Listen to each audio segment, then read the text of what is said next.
A continuación, revisaremos una técnica de acondicionamiento de señal denominada por divisor de voltaje y divisor de corriente, que es muy utilizada principalmente en sensores de luz, como los LDRs, ¿verdad?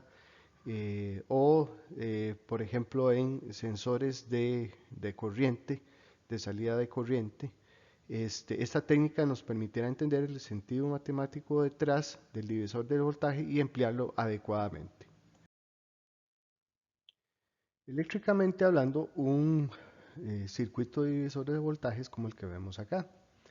Tenemos el punto A, tenemos el punto B y tenemos que el voltaje aplicado entre el punto A y B viene a ser el voltaje V que está acá, que es el que llamaremos voltaje de entrada, Vin. El voltaje entre estos dos puntos se va a dividir entre el voltaje entre R1 y se dividirá entre el voltaje de VR2, de acuerdo a lo que indica la ley de voltajes de Kirchhoff. El voltaje en cada una de estas resistencias será proporcional a la resistencia y a la corriente que esté circulando por ellas.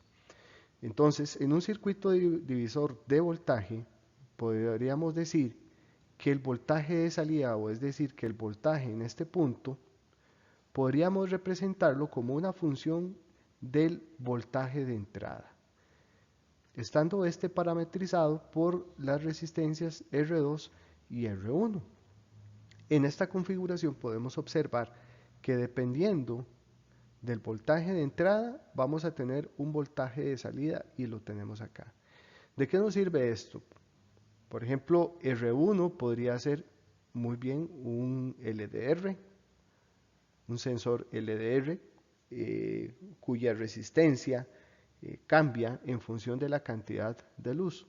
Y de esta manera, en función de este cambio de resistencia, nosotros podríamos generar un voltaje de salida para el sistema de procesamiento. Por otro lado, tenemos los circuitos divisores de corriente.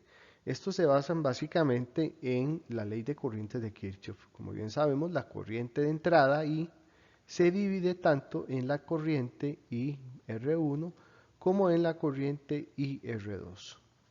Matemáticamente nosotros podríamos expresar que esta corriente de salida, digamos, I2 está en función de la corriente I y vendría dado de esta manera.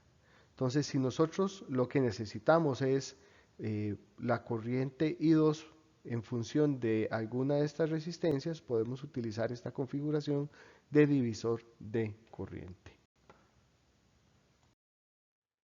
Por otro lado, tenemos los circuitos puente, que nos permiten detectar cambios muy pequeños de resistencia y poderlos representar como voltaje. En ese sentido, uno de los más populares es lo que se llama el puente de Winston, que en esta configuración vamos a tener un voltaje aplicado aquí, VB, y vamos a tener un voltaje de salida acá en el centro.